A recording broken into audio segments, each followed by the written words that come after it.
Seguimos con La Trastienda con Erwin Pérez. Por Latinísima, aquí hablamos todos.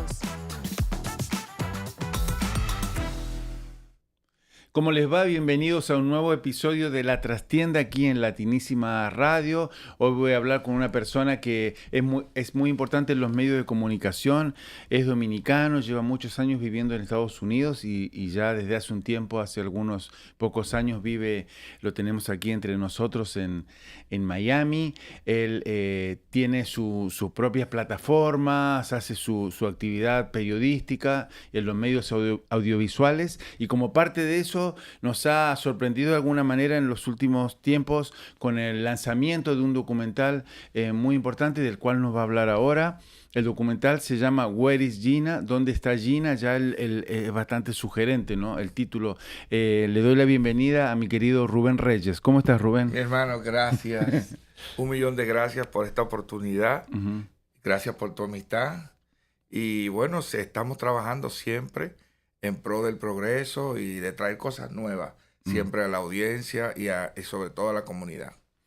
Eres, desde jovencito estás en los medios de comunicación, ¿no? Sí. ¿Entraste a los medios de comunicación de casualidad o lo buscaste un poco? Mira, yo siempre desde pequeño en la escuela me gustó mucho la historia. Pensaba que iba a ser historiador, pero lo que más se parece a un historiador es un periodista. Tampoco soy periodista, pero me convertí en un comunicador porque me gustaba la música. Estaba trabajando en discotecas como DJ, y accidentalmente hablé por un micrófono. Por algo que sucedió. Es una anécdota bien chistosa. ¿Cómo fue? Mira, era un 25 de diciembre, un 24 de diciembre. ¿Tú tendrías 20 años, una cosa así? No, yo tenía 17 años. Ok. Iba a disfrutar, como todos los jóvenes, en ese tiempo, y me consiguieron el trabajo por una casualidad. Estaba poniendo música. Yo era un bailarín, pero me tocó estar del lado del DJ. Y un 24 de diciembre, en plena fiesta, me tomé unos traguitos y el blazer mío accidentalmente agarró la aguja. ¿Te acuerdas de los platos de aguja? Sí. Y eso fue un escándalo, porque sonó un estruendo en el club. Okay. Y la dueña vino y me dijo... ¿Pero que estabas bailando al lado de la bandeja? Estaba poniendo música. Ah, ok. Sí, pero accidentalmente agarré la aguja. ¿Y qué sucede? La dueña viene y me grita. Había un micrófono ahí que yo lo respetaba, ni lo miraba. Ok. Y ¿Esto en Santo Domingo? Eso fue en Santo Domingo. Entonces... Y la dueña me dice, tienes que pedir disculpas.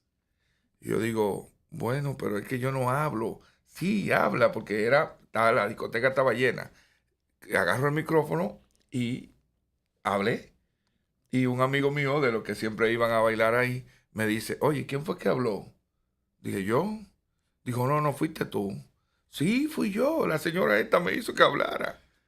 Ah, pues se oyó bien. Y seguí hablando la noche entera. Y después me decía él, cállate ya y pon música.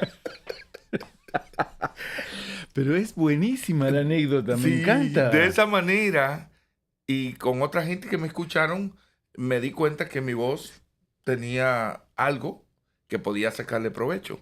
Entonces empecé a asistir a las emisoras de radio, a ver los locutores y a conocerlos, a entrar porque en tú eres así como intenso, ¿no? Sí, Te pusiste de cabeza en eso. Y bueno, me dieron chance de ser control en una radio y luego dar la hora primero, después dar saludos, y ahí me fui enamorando de la carrera de locución. Al año más o menos, a los 18 y 19 años, ya estaba graduándome de locutor. Okay. Entonces, allá en mi país... Y ahí se van encadenando las cosas, se ¿no? van Y ya te encadenando metes en ese mundo. Sí, sobre todo en la música. ¿Por qué? Porque trabajé con promotores, trabajé con casas, con oficinas de ¿haciendo qué? Públicas, promoviendo como siempre, música. Haciendo un poco de todo. Un poco de todo. Ayudando a los disqueros, a los grupos. Te puedo mencionar algunos, por ejemplo, Aníbal Bravo, Los Sabrosos del Merengue de esa época, a promoverlo. Entré al círculo de locutores, fundamos lo que fue la Asociación Nacional de DJ en Santo Domingo. Y toda esa experiencia me fue llevando al mundo de la comunicación. Seguí estudiando hasta que llegó a Estados Unidos en el 1992.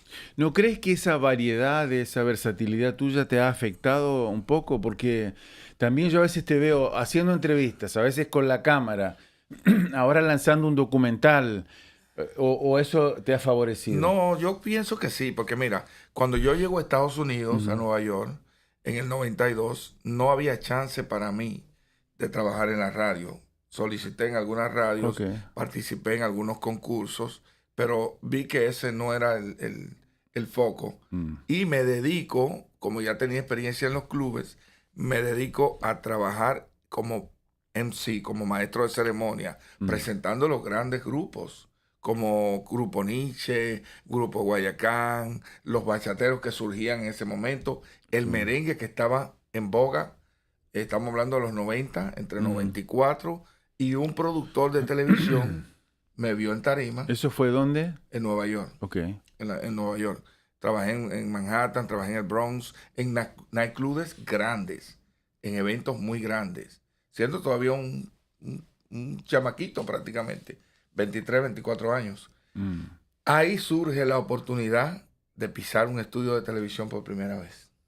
Ok. ¿Y entonces? Ahí entonces viene lo bueno. Tu vida cambió. Sí, totalmente. Entonces, ¿Por qué? bueno, porque sentí, desde la primera vez que visito un estudio, el feedback que recibí fue bueno. Los camarógrafos me decían, tú has hecho esto antes. Yo le dije, no, primera vez. La persona que me invitó estaba nerviosa.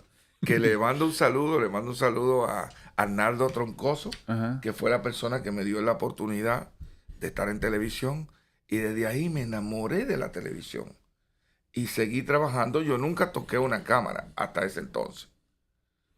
Rubén, ¿tú crees que los que hacemos esto estamos en los medios porque queremos ser famosos?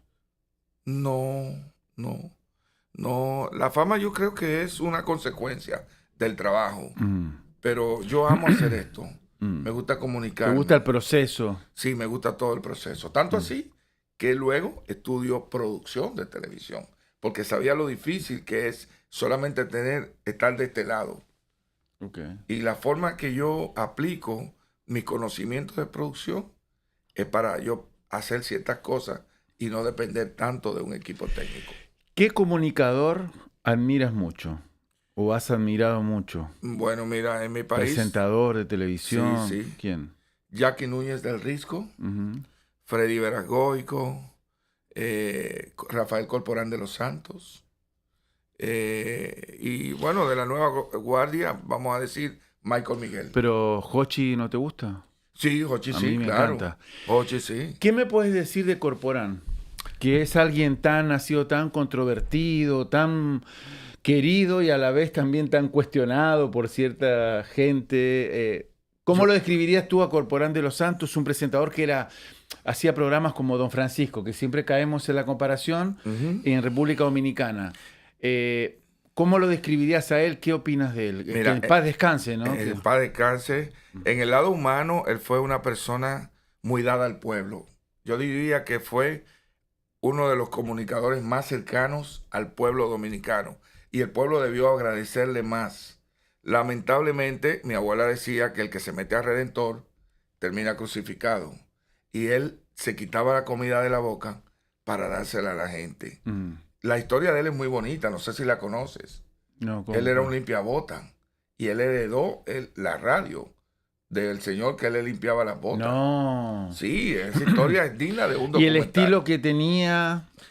Sí, un estilo así, chabacano, de pueblo. ¿Pero a ti te gustaba? Sí, sí, porque se identificaba con sus oyentes y además los ayudaba.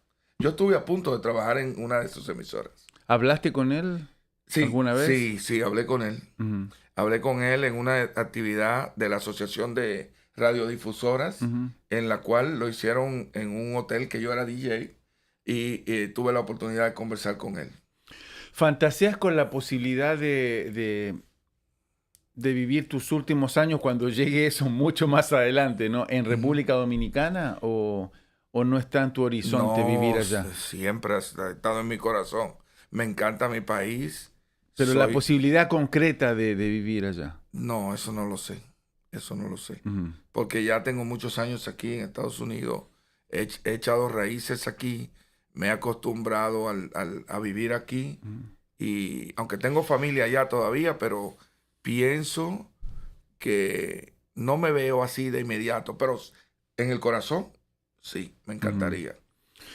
Bueno, Rubén, has estado en la prensa y sigues haciendo promoción del documental Where is Gina. Ay, Primero, sí. déjame hacerte unas preguntas cortitas. Sí. ¿Es el primer documental que haces? El primero y el único hasta ahora. Ok, ¿de qué trata el documental? El documental trata la historia de una joven que desapareció, pero no desapareció porque se fumó. Fue secuestrada y fue mantenida cautiva. Una historia muy triste que se llevó a cabo en la ciudad de Cleveland, en el estado de Ohio, y yo viví en esa ciudad. Ok. En esa época. Sí, en ese ¿En tiempo. qué año trabajaba en más la o radio. menos fue esto? Eso fue 2004. Hasta Hasta el 2013 ya yo me había mudado a North Carolina, que es de donde vengo aquí a Miami. Durante 9 años estuvo cautiva la No, un muchacha. poco más. Ok. Un O poco sea, pero... más. Y en esos años, en esa década aproximada en la que tú viviste ahí y estaba desaparecida la Gina, ¿se hablaba de eso o era algo que había quedado en el olvido? Eso en cierto punto quedó en el olvido, pero los familiares hacían una vigilia todos los años, habían organizaciones que están dentro del documental, tú tuviste la oportunidad de ver, que abogaban, porque no solamente se desapareció Gina, lamentablemente las estadísticas en el norte del país, que es por lo regular es frío, la gente no se comunica, una casa no conoce al vecino y todas esas cosas suceden. También hay mucha drogadicción. Eso es un mal, un flagelo terrible. Y eso sucede, hay mucha indiferencia también. Entonces, yo pienso que en el Fue caso... un caldo de cultivo para que pasara para eso. que pase todo eso. Aparte de eso, hay bandas que extraen jovencitas y las sacan. ¿Eso existe de verdad? Sí, existe de verdad. Y también para tráfico de órganos. ¿Y a qué tipo de muchachas? Puede ser Jovencita. Pero también de alguna extracción social, imagino. Por lo pobre. regular. No, puede ser cualquiera. Mm. Puede ser cualquiera. La que se ponga fácil en todo caso. ¿El caso se esclareció, liberaron a Gina en qué año más o menos? No, hablar de liberación suena como muy, muy cómodo. Ok. Ellas se escaparon. ¿Por qué dice ellas? Porque no estaba solo Gina. Estaba Amanda. ¿En la misma casa? Y estaba, sí, habían 3 muchachas. Eso fue un caso de llamaba la casa del terror. Porque el depredador, Ariel Castro, secuestró una, después secuestró la otra y después secuestró la otra. Y las mantuvo cautivas por años. ¿Hubo una película sobre eso o no? Sí, hay películas, hay documentales. Desafortunadamente, la única parte que no toca mi documental es esa parte. Porque solo se enfoca en Gina. ¿Por qué? Porque no se sabía de esas otras muchachas. Cuando yo hice el documental, el único caso que se sabía era el de Gina y el de Amanda. Y no tenía ninguna relación en sí. Y todo esto era en Cleveland, Ohio. Ohio. ¿Y cuándo terminaste el documental? Que es excelente y se lo recomiendo. Por supuesto, se puede ver en Vimeo. Vimeo On Demand. Está o sea, cualquiera disponible. lo puede ver. Sí, está disponible. ¿Cuánto cuesta eso más o menos? $6.99. Rentarlo, lo pueden ver y lo pueden recomendar. Quiero decir algo. Sí, por supuesto. Lo que vamos a hacer, lo que estamos haciendo, porque ya en el año 2014 yo hice una fundación en Carolina del Norte que se llama Isaac R. Media, que es para promover la producción de cine, la producción de documentales, pero a nivel de los jóvenes. O sea, enseñarlos, darle la oportunidad, darle las herramientas para que tengan la facilidad de desarrollar su creatividad. Entonces, parte de lo recaudado en este documental va directamente a lo que es Isaac R. Media Incorporado o IAN Inc. Ok. Hay que decir que lo dices como al pasar en el documental. me parece, que Gina, ¿cuántos años tenía cuando la Cuando la secuestraron? secuestraron tenía 14. Tenía un problema mental. Bueno, un leve problema mental. Pero eso no fue lo que hizo que ella cayera en ese problema. Okay. Fue un engaño realmente. El tipo Ella estaba caminando y... con su amiga. Estaban caminando. Saliendo ¿Con de la Amanda escuela. o con otra? No. Con otra. Amanda fue otra muchacha que se desapareció Okay. un año antes. Okay. Ella estaba saliendo con una compañera de escuela Gina. que resultó ser la hija del secuestrador. ¿Y qué pasó? Bueno, él quizás no quieres contar tanto para que vean el documental. No lo quiero comentar, pero la historia, bueno, tú la viste. Y si tú la recomiendas, que tú eres una persona crítica, estuvo, ¿cómo se dice? Este caso estuvo manchado de muchas irregularidades, vamos a decirlo así. Okay. Que fue la parte donde yo no estoy conforme. Porque cuando la muchacha se escapó, estamos hablando de Amanda, que tuvo una hija con el secuestrador. La policía fue con su podium y a dar una rueda de prensa, las rescatamos. Yo difiero un poco, no las rescataron. Ellas se escaparon. Entonces, la cosa va por otro lado. Pero gracias a Dios que pudo haber un final feliz en este caso. Me dijiste que no tienes contacto con ella. No, mira, yo traté de ir en los tiempos que ella salió, porque ahí yo tuve un boom de publicidad. No vamos a decir de publicidad. Me llamaron para Univisión, Telemundo, todas las cadenas. Porque tú habías hecho el documental cuando ella todavía estaba desaparecida. Claro, por eso se llama ¿Dónde está? Entonces, al ella aparecer, incluso... O sea, pero fuiste como un visionario en ese sentido. Y estuve exhibiendo eso en iglesias, por ejemplo, en Akron, estuve en Indiana, estuve en Detroit, estuve en Toronto, Canadá, en Buffalo, Nueva York. Antes de que la muchacha se escapara. Iglesias, sí. Antes que ella se escapara, claro. Y no quisiste, imagino que es una decisión artística o no quisiste como agregarle, ponerle lo fresco. Porque pierde imágenes sentido. de la... No, pierde sentido. ¿Cuál es el sentido del documental? ¿Dónde está? Hay una pregunta, hay un interrogante. Bueno, pero podría tener un final feliz, el video de ella. O una segunda parte.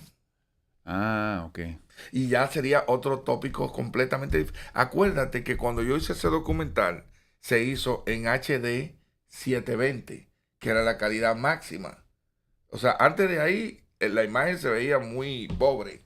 Entonces, hoy en día estamos en 4 y 6 y 8K. O sea, hacerlo moderno con ese, digamos, ese footage o ese material de antes no macheaba. O no sé si hablé mal. No combinaba. Hay que decir que, bueno, que la temática también es proclive a llevarlo a uno a un estado de ánimo. Yo cuando salí dije, la vi con un nudo en el estómago, el documental. Sí. Entonces mi pregunta es, porque claro, imagínense un caso policial de una jovencita, es angustiante lo que pasa ahí. Sí. Me ponía en tu lugar. Yo no sé si... yo, por ejemplo, veo noticias muy violentas o muy tristes, no puedo verlas. Sí, a mí me afectó. Exacto. ¿Cómo tuviste estómago para... Porque aparte, ahí hay... ¿Cuánto dura el documental? 45 minutos. Pero tú habrás visto horas, tenías horas de testimonios. Muchas horas. ¿Y cómo hiciste para escindirte y dejar la parte sensible, normal tuya y ponerte en director? ¿Cómo fue ese proceso? Yo creo que ahí entra la parte, yo diría, sentimental, la parte espiritual, el deseo de ayudar. Eso es muy importante. En este caso, yo puse mi vocación. Bueno, te puedo contar que Cuéntanos, yo caí, para eso. al cine sí caí por casualidad. Okay. Porque estaba viviendo en Cleveland, me estaba recuperando de cáncer porque yo recibí tratamiento contra el cáncer y dije, tengo que hacer algo con mi vida. Me voy a un bootcamp de cine con un productor prominente, un excelente productor y director de New Jersey que fue de visita a Cleveland. Y en esos 3 días de clase, intenso de clase, yo le pregunté a él y le dije, quiero hacer algo que trascienda, que me dé el pie a entrar al mundo del cine. Y él me dijo claramente, búscate una camarita, ve a la universidad, inscríbete, que te presten una camarita. Claro, no es una cámara de cine, pero, por ejemplo, Steven Spielberg y esos productores empezaron con VHS. Sí. Todo está en la imaginación y la creatividad. Y me tocó hacer un video. Yo empezaba a hacer videos con una camarita bien barata que compré. Y me pagaban. O sea, cuando me pagaron mis primeros 100 pesos haciendo videos. ¿Para quién hacías eso? Para las iglesias, para los amigos y todo eso. Y el DJ pasó a ser camarógrafo. Sí, claro. Entonces, cuando voy a la iglesia, por una invitación de un pastor, el pastor, cuando voy, me topo con que es una vigilia para Gina. Estaban orando por ella. Y no sé, yo digo que fue Dios. Me tocó en ese momento, me le acerco a la mamá y le digo, señora, le voy a hacer un documental para su hija. En el momento, no sé si era por el dolor o lo que fuera, ella me dijo, dame tu teléfono y yo te aviso. Y como a los 6 meses me avisó y yo reuní un grupo y empezamos el proceso. Wow, y bueno, muy una de las historia. cosas que yo te puedo decir fue que en la entrevista con Bárbara Bermudo, ella me dice que podía haber una segunda parte, como una premonición. Podía haber una segunda parte, quizás una película. Antes de que la encontraran. Sí. Y me dijo, no sé a dónde tú puedas llegar porque tú eres parte de la historia. Yo no hice esto ni por fama, ni siquiera por dinero, porque nunca lo vendí, nunca lo ofrecí. ¿Entiendes? Eso fue una joya que yo hice desde el fondo de mi corazón para ayudar a una familia e iluminar a muchas familias. ¿Y no te arrepientes de no haber hecho más dinero con él? No me arrepiento. El dinero llegará, en su momento llegará, porque no lo hice con ese fin. Rubén, quedan 5 o 6 minutos. Wow. ¿Sabes de qué quiero que hablemos? Demasiado tiempo. ¿Sabes de qué quiero que hablemos? Sí. Y perdona porque está buenísimo lo que estás contando. De música. Ya que por donde empezamos, que era tu etapa de DJ. Sí. ¿Qué piensas de Bad Bunny? Bad Bunny es un fenómeno musical que está causando sensación. Cada etapa tiene sus personajes. Okay. Hay que decirlo así. Y claro, la gente de la etapa anterior se escandalizará siempre. Porque siempre como que se va un poquito más al atrevimiento. Okay. Pero bueno, él es un fenómeno que ahora mismo está representando a los latinos. Pero, perfecta respuesta, pero analízamelo un poco musicalmente. Musicalmente. ¿Por qué él se diferencia? Hay 300, hay 500 cantantes y muchos son de un nivel parecido al de él. Sí. ¿Por qué él se ha destacado, crees tú? Yo creo que ahí hay la música es un negocio. No te dije que yo trabajé en la música. Llegando a Estados Unidos, yo trabajé en la industria musical. Trabajé en Cubanay Records, trabajé en Fania Records, en Combo Records. ¿Ves que tú eres en GNN, o sea, en Juan y Nelson? Por eso te estoy preguntando de música. Y vi muchas figuras, vi estrellarse y subir. Okay. Y conocí un poco del negocio de la música porque me tocaba vender música. Y entonces yo pienso que, como te dije, cada etapa hay que respetar los cambios. Yo pienso como tú, pero sociales. ¿te gusta Bad Bunny? Alguna música me gusta, pero el lenguaje, ahí no me gusta. El tema es que, bueno, imagino que las otras generaciones pensaban lo mismo, ¿no? No, claro. Es esto, es ¿cuál será el próximo paso? Porque estas letras parecen ya llegar al límite.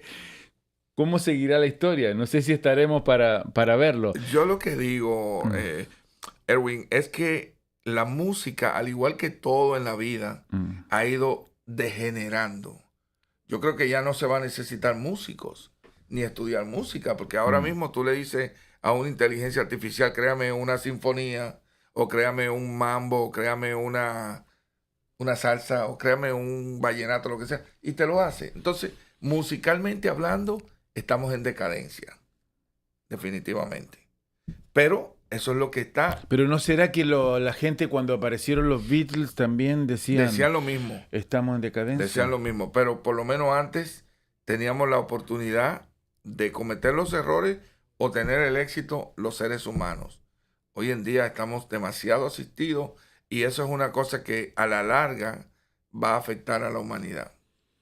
Escúchame, quedan un par de minutos, Rubén.